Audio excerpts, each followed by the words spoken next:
வணக்கம் கேளீர். எல்லாரும் நல்லா இருக்கீங்களா? நான் உங்க JP. It's JP zone channel. Okay. நான் வந்து ரீசெண்டா ஒரு புக் படிச்சேன். ரொம்ப இன்ட்ரஸ்டிங்கா இருந்தது. அண்ட் பணத்த பத்தின ஒரு பெர்செப்ஷனையே இந்த புக் மாத்திடுச்சுன்னு சொல்லலாம். அந்த புக்கோட பேரு ரிச் டாட் புவர் டாட். இந்த புக் எழுதினவர் ஒரு அமெரிக்கன் ஆத்தர். அ அவர் பேர் வந்து ராபர்ட் டி கியோசாகி. இந்த புக் வந்து பப்ளிஷ் ஆனது 1997ல பப்ளிஷ் ஆயிருக்கு ஃபர்ஸ்ட் டைம். அதுக்கப்புறம் இன்னும் நெறைய எடிஷன்ஸ் வந்திருக்கு. ஸோ இந்த காலத்துக்கு என்ன தேவையோ அதெல்லாமும் சேர்த்து இன்க்ளூட் பண்ணி பப்ளிஷ் பண்ணியிருக்காங்க. ஸோ லாஸ்டா 2022ல வந்திருக்கு. அண்ட் இந்த புக்கோட இன்ட்ரோடக்ஷன் பார்ட் நம்ம இந்த பதிவுல பார்க்கலாம். ஃபர்தரா இந்த புக்ல இன்னும் என்னென்னலாம் சொல்லியிருக்காங்கன்றது நான் அடுத்தடுத்த பதிவா உங்களுக்கு குடுக்குறேன். ஏன்னா இந்த புக் வந்து ரொம்ப நல்ல கருத்துக்கள் நிறைஞ்சிருக்கு. அது வந்து சும்மா ஜஸ்ட் ஓவர்வியூ மாரி குடுத்து டம்ப் பண்ண வேண்டாம்னு தோணுச்சு. அதனால தான் நான் வந்து உங்களுக்கு சாப்டர் பை சாப்டரா வந்துட்டு உங்ககிட்ட ஷேர் பண்ணலாம்னு இருக்கேன். அண்ட் வீடியோக்குள்ள போறதுக்கு முன்னாடி உங்களுக்கு இந்த மாதிரி கன்டென்ட் வந்து நெறைய உங்ககிட்ட நான் ஷேர் பண்ணணும், உங்ககிட்ட நான் பிரசன்ட் பண்ணணும்னு விருப்பப்படுறேன். நீங்க என்ன என்கரேஜ் பண்ணணும்னு நெனச்சீங்கன்னா, கண்டிப்பா லைக், ஷேர் அண்ட் சப்ஸ்கிரைப் பண்ணி என்ன என்கரேஜ் பண்ணுங்க. ஓகே. இந்த ரிச் டாட் புவர் டாட் புக்ல வந்துட்டு இந்த ஆத்தர் வந்து 2 தகப்பன்கள பத்தி குறிப்பிடுறாரு. அவரோட வாழ்க்கையில 2 அப்பாக்கள் இருந்தாங்க. ஒருத்தர் வந்து ரிச், இன்னொருத்தர் புவர். ஸோ புவர் டாட் பார்த்தீங்கன்னா, ஹைலி எஜுகேட்டட், நல்லா படிச்சவரு, பிஹெச்டி எல்லாம் முடிச்சிருக்காரு. அவர் வந்து ரொம்ப கஷ்டப்பட்டு படிச்சிருக்காரு. அவரோட அண்டர் கிராஜுவேட்லாம் பார்த்தீங்கன்னா, நெறைய மார்க்ஸ் ஸ்கோர் பண்ணி, ஸ்காலர்ஷிப்ல ஹையர் ஸ்டடீஸ் முடிச்சு, இப்போ வந்து நல்ல கெரியர்ல இருக்கிற ஒரு ஒரு ஒரு ஸ்மார்ட் காய். அண்ட் புவர் கை இந்த மாதிரி. ரிச் கை எந்த மாதிரினா, அவர் 8த் ஸ்டாண்டர்ட் கூட முடிக்கலையாம். அந்த மாதிரி ஒரு ஆளு. இப்போ இந்த இன்ட்ரோடக்ஷன் லெவல்ல வந்து என்ன சொல்றாங்கன்னா, 2 பேருமே இந்த காலகட்டத்தில அ அவங்களோட கெரியர்ல சக்சஸ்ஃபுல்லா தான் இருக்காங்க. அண்ட் அவங்களுக்கான வருமானமும் வந்துட்டு ஒரு கணிசமான வருமானம் தான். ரொம்ப ஹை லெவல்ல இல்ல. பட் அ போக போக என்ன ஆகுதுன்னு பார்த்தா, ரிச் டாட் வந்து ரிச் ஆயிட்டே போறாரு. ஆனா இந்த புவர் டாட் வந்து அவரோட லெவல்ல அங்கேயே தேங்கி நிக்கிறாரு. ஸோ இது எந்த மாதிரியான ஒரு ஆட்டிட்யூட் இருக்கு அப்படின்னு பார்த்தீங்கன்னா, அ புவர் டாட் சொல்லுவாரு, "பணத்து மேல இருக்கிற ஆசை தான் வந்து எல்லா பிரச்சனைக்குமே காரணம்." அப்படின்னு சொல்லிட்டு சொல்றாரு. வேறஸ் ரிச் டாட் என்ன சொல்றாருன்னா, "பண பற்றாக்குறை அப்படிங்கிறது தான் எல்லா பிரச்சனைக்குமே காரணம்." அப்படின்னு அவர் சொல்றாரு. ஓகே. இந்த இதுல என்ன கருத்து ஒண்ணு சொல்றாங்க அப்படின்னு சொன்னா, ரிச் டாட் என்ன சொல்றாங்கன்னா, one of the main reason பணக்காரங்க இன்னும் பணக்காரங்களாயிட்டே போறதும், இல்ல ஏழை இன்னும் ஏழைகளாயிட்டே போறதும், ஆர் 2த்துக்கும் நடுவுல மிடில் கிளாஸ் இருப்பாங்க இல்லையா? இவங்க வந்து அவங்களோட அ பில்ஸ் வந்து அதாவது அவங்களுக்குள்ள ஒரு இது என்ன சொல்றது? ஏற்ற இறக்கங்கள் இருந்துகிட்டே இருக்கும். மிடில் கிளாஸ் பார்க்கும்போது. இதுக்கெல்லாம் என்ன காரணம் அப்படின்னு சொன்னா, அவங்களுக்கு வந்து மணி கரெக்ட்டா ஹேண்டில் பண்ண தெரியலன்றது தான் ரீசன். ஆ எஸ்பெஷலி நம்ம குழந்தைகள் வந்து இந்த பொதுவா இந்த ஜெனரேஷன் ஆளுங்கலாம் என்ன பண்றோம்னா, ஆ அதாவது அந்த 1997ல அவர் என்ன சொல்றாரு அப்படின்னு பார்த்தீங்கன்னா, பணத்த பத்தின புரிதல், அதாவது ஃபினான்ஷியல் எஜுகேஷன்ன்றது ஸ்கூல் லெவல்ல இல்ல. இது வந்து வீட்ல தான் சொல்லிக் குடுக்குறாங்க. நம்ம பேரண்ட்ஸ் கிட்ட இருந்து தான் நம்ம கத்துக்கிறோம் அப்படின்னு அவர் சொல்றாரு. இது வந்து ஸ்கூல் லெவல்ல வந்து இல்ல அப்படின்றத தான் ஒரு பெரிய பிரச்சனையா பார்த்துருக்காங்க. ஸ்கூல்ல வந்து ஜெனரலா ப்ரொஃபஷனல் ஸ்கில்ஸ் தான் சொல்லிக் குடுப்பாங்க. ஃபினான்ஷியல் ஸ்கில்ஸ் சொல்லிக் குடுக்க மாட்டாங்க அப்பல்லாம். ஸோ 2 பேருமே ஆ என்ன சொல்றாங்க அப்படின்னு பார்த்தீங்கன்னா, power and effect of one's life. அதாவது என்ன சொல்றதுன்னா, அவங்களோட எண்ணங்கள் அதுதான் வந்துட்டு அவங்கள வழி நடத்துது அப்படின்னு சொல்றாங்க. So for example rich dad என்ன ஐ மீன் புவர் டாட் என்ன சொல்றாருன்னு பார்த்தீங்கன்னா, ஐ கான்ட் அஃபோர்ட் இட். அதாவது என்னால வந்து இந்த இத வந்து பண்ண முடியாது. இந்த செலவை ஏத்துக்க முடியாது அப்படின்ற மாதிரி. இந்த செலவ என்னால பண்ண முடியாது அப்படின்னு விட்டுடுறாரு. வேறஸ் ரிச் மேன் என்ன பண்றாரு அப்படின்னு ரிச் டாட் என்ன பண்றாருன்னா, எப்படி என்னால அஃபோர்ட் பண்ண முடியும்? How can I afford it? அப்படின்ற மாதிரி யோசிக்கிறாரு. So it's a statement. Poor dad வைக்கிறது வந்து ஒரு ஸ்டேட்மெண்ட்.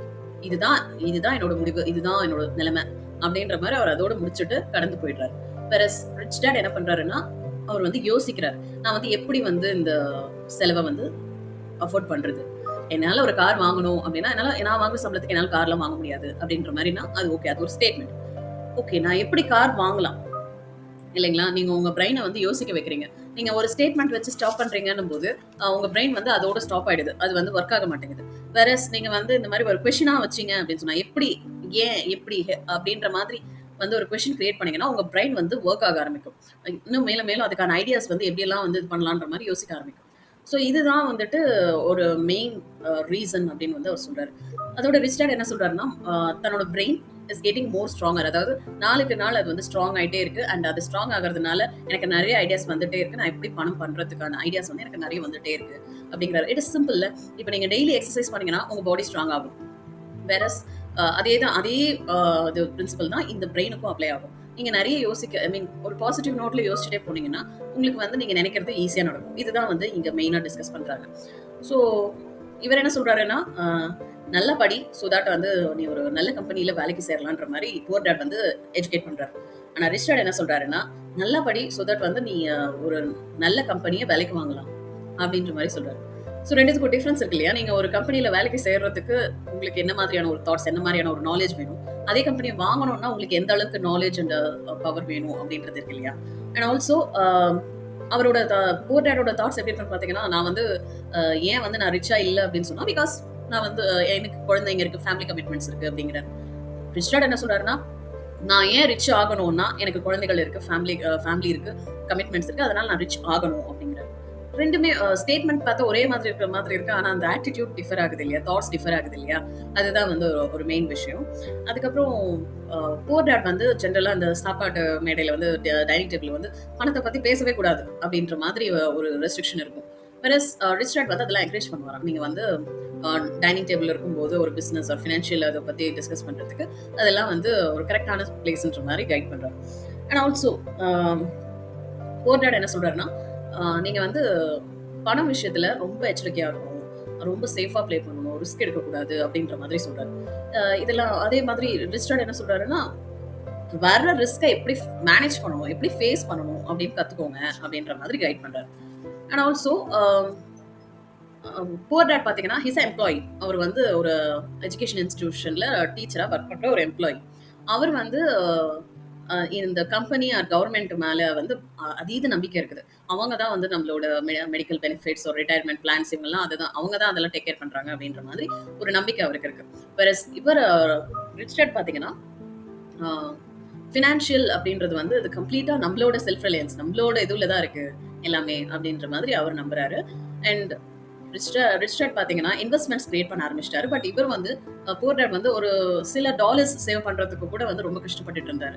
அ இவர் வந்து எப்படி ரெஸ்யூம் எழுதணும், புவர் டாட் வந்து எப்படி ரெஸ்யூம் எழுதணும், சோ தட் வந்து நம்ம நல்ல ஜாப் வந்து உனக்கு கிடைக்கும் அப்படின்ற மாதிரி அவர் வந்து எஜுகேட் பண்றாரு. இவர் வந்து நீ எப்படி ஃபினான்ஷியல் அண்ட் பிசினஸ் பிளான்ஸ் வந்து எழுதணும், சோ தட் நீ இன்னும் நெறைய ஜாப்ஸ் வந்து கிரியேட் பண்ணி மத்தவங்களுக்கு ஜாப் குடுக்கலான்ற மாதிரி இவர் ட்ரெயின் அப் பண்றாரு.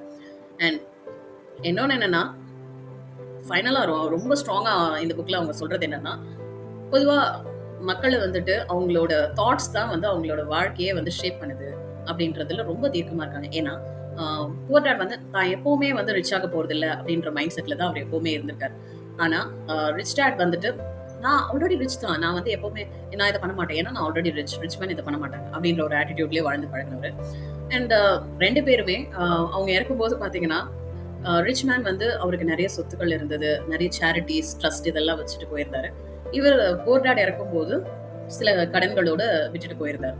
ஸோ இதுதான் வந்துட்டு இங்க சொல்றாங்க. ஸோ நம்ம ஆத்தர் வந்து ஃபைனலா இதெல்லாம் வந்து பார்த்துட்டு, அ ஆஃப்டர் ஆல் வந்து இந்த மாதிரி ஒரு சிச்சுவேஷன்ஸ் எல்லாம் வந்து கிராஸ் பண்ணி வந்த பின்னாடி, நம்ம ஆத்தர் ரிச் டாட ஃபாலோ பண்ணணும். அவரோட தாட்ஸ் அண்ட் ஐடியாஸ ஃபாலோ பண்ணி அ அதில தான் நம்ம வந்து டிராவல் பண்ணணும்னு முடிவெடுக்கிறாரு. ஸோ இது வந்து இவரோட லேர்னிங் வந்து 9 இயர்ஸ்ல ஸ்டார்ட் ஆகுது. 9 வயசுல வந்து அவர் ஸ்டார்ட் பண்றாரு.